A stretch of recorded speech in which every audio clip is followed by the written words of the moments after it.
Assalamualaikum warahmatullahi wabarakatuh. Waalaikumsalam warahmatullahi wabarakatuh. Waalaikumsalam warahmatullahi wabarakatuh. Kami dari kelompok 5, di sini kami akan mempresentasikan tentang anggaran dasar dan anggaran rumah tangga Persatuan Ahli Gizi serta Undang-Undang Republik Indonesia nomor 36 tahun 2014 tentang tenaga kesehatan. Sebelumnya, perkenankan kami untuk memperkenalkan terlebih dahulu anggota kelompok kami.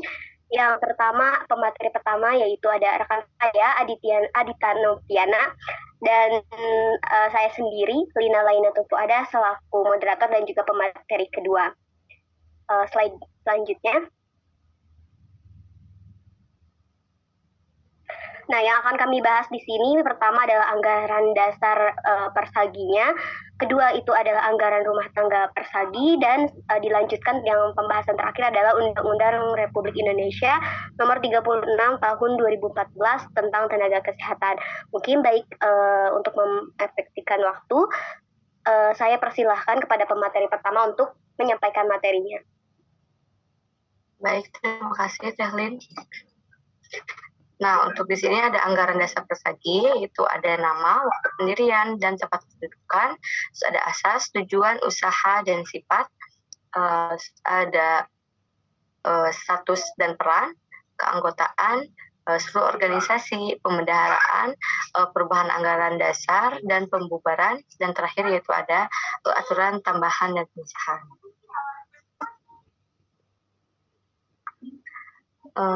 Di sini menurut bab 1 pasal 1 sampai 3 itu untuk namanya itu Persatuan Ahli Gizi Indonesia, untuk waktu pendiriannya itu 13 Januari 1957. Tempat kedudukannya itu Dewan Pimpinan Pusat DPP, berkedudukan di Ibu Kota Negara Kesatuan Republik Indonesia, dan asasnya itu Pancasila.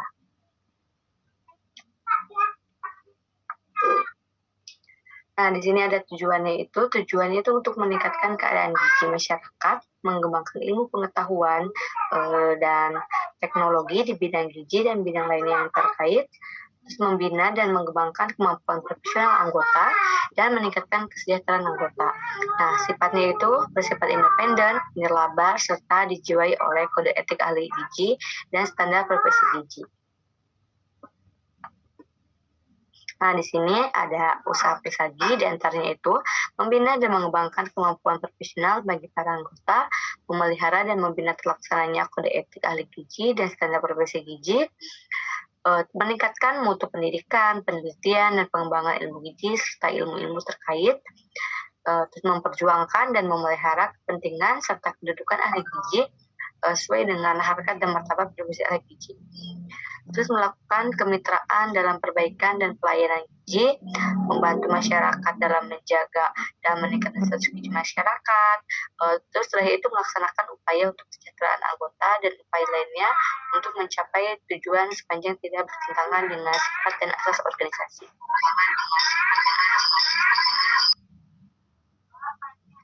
Nah, untuk status dan perannya itu, Persagi itu merupakan organisasi profesi ahli gizi yang berperan sebagai pelaku advokasi dan pembaharu dalam peningkatan gizi. Nah, untuk anggotanya itu ada anggota biasa, anggota luar biasa, dan anggota kehormatan. Nah, untuk struktur organisasinya itu, jadi kekuasaan tertinggi organisasi itu berada pada kongres, nah, musyawarah daerah dan musyawarah cabang sesuai dengan tingkatannya. Sedangkan strukturnya itu, struktur kepemimpinan itu terdiri dari Dewan Pimpinan Pusat, Dewan Pimpinan Daerah, dan Dewan Pimpinan Cabang. Nah, untuk pembendaharaannya itu ada uang pangkal, iuran anggota, sumbangan, dan usaha-usaha lain yang sah dan tidak mengikat. Nah, untuk perubahan anggaran dasar dan pembubaran itu, perubahan anggaran dasar itu hanya dapat dilakukan oleh Kongres, dan pembubaran organisasi itu hanya dapat dilakukan melalui Kongres yang diadakan secara khusus. Nah, untuk aturan tambahan dan pengesahannya itu, untuk aturan tambahan itu anggaran rumah tangga atau ART, untuk pengesahannya itu anggaran dasar itu didapat oleh Kongres. Nah, di sini ada anggaran rumah tangga Persagi. Yang pertama itu keanggotaan dan tata cara penerima anggota. Kedua, kewajiban hak anggota. Yang ketiga itu pemberhentian anggota, yang keempat Dewan Pimpinan Pusat, yang kelima Dewan Pimpinan Daerah, keenam itu Dewan Pimpinan Cabang, yang ketujuh itu badan-badan khusus dan asosiasi, yang kedelapan itu bidang atau seksi, yang 9 itu kekayaan, 10 kongres dan musyawarah, 11 itu pembubaran organisasi, 12 itu perubahan dan penambahan ART. Nah, untuk keanggotaan dan cara penerimaan anggota ini, itu ada anggota biasa. Nah, anggota biasa itu harus berijazah sekurang-kurangnya sarjana muda gizi atau D3 gizi dan sarjana berlatar belakang gizi serta diakui oleh pemerintah Indonesia. Nah, untuk anggota luar biasa yaitu itu ahli gizi warga negara asing yang bekerja di Indonesia. Nah, untuk anggota kehormatan itu perorangan yang ditetapkan oleh Persagi itu menjadi warga karena kehormatannya itu atau jasanya itu di bidang gizi. Nah, tata cara penerimaannya itu anggota biasa dan anggota luar biasa itu menyatakan permohonan tertulis kepada DPD. Nah, anggota kehormatan itu diusulkan oleh DPD kepada DPP dan disahkan oleh DPD.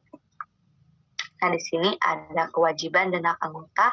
Untuk kewajibannya itu, anggota itu harus mematuhi anggaran dasar dan anggaran rumah tangga serta kode etik profesi gizi. Terus membayar uang pangkal dan uang iuran bulanan yang ditentukan kemudian oleh DPP itu menjaga nama baik dan kemajuan organisasi. Nah, untuk haknya itu, untuk hak anggota biasa, yang pertama itu mengemukakan pendapat, yang kedua bertanya dan mengusulkan sesuatu dengan lisan atau tertulis. Yang ketiga itu membela diri. Empat itu memilih dan dipilih dalam pemilihan anggota Dewan Pimpinan. Terus memiliki tanda warga. Yang keenam itu mendapat perlindungan dan menjalankan tugas-tugas keprofesian. Tujuh itu mengikuti semua kegiatan organisasi. Nah, di sini ada hak anggota luar biasa dan kehormatan. Yang pertama itu mengemukakan pendapat. Yang kedua, bertanya dan mengusulkan sesuatu dengan lisan ataupun tertulis.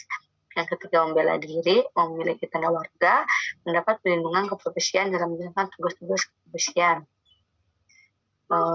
Untuk materi selanjutnya akan dipaparkan oleh Rili. Pemberhentian anggota itu hanya dapat dilakukan secara tertulis itu kepada DPD atau Dewan Pimpinan Daerah yang mana diajukannya itu sekurang-kurangnya 1 bulan sebelum itu gitu. Nah, selain itu seorang anggota Persagi bisa dikenakan pemberhentian sementara ketika ada teguran dan peringatan dari DPD-nya. Lalu paling lama 6 bulan sesudah pemberhentian sementara itu DPD dapat merehabilitasi atau mengusulkan pemberhentian kepada DPP untuk dikukuhkan. Di lain waktu itu DPP bisa saja langsung melakukan pemberhentian dan memberitahukannya kepada DPD atau Dewan Pimpinan Daerah. Next.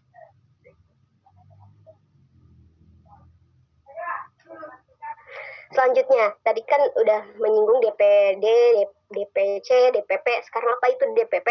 DPP merupakan badan eksekutif tertinggi Persagi atau kalau ini presidennya gitu. Lalu jabatannya itu adalah 4 tahun yang mana seorang ketua umumnya itu bisa mengajukan kembali pada periode berikutnya dan terpilih pada sidang paripurna warga, yang mana ketika pemilihan terpilih tidak mampu menjalankan jabatan, maka jabatan itu dipilih oleh Sekretaris Jenderal.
Udah cukup, Leng?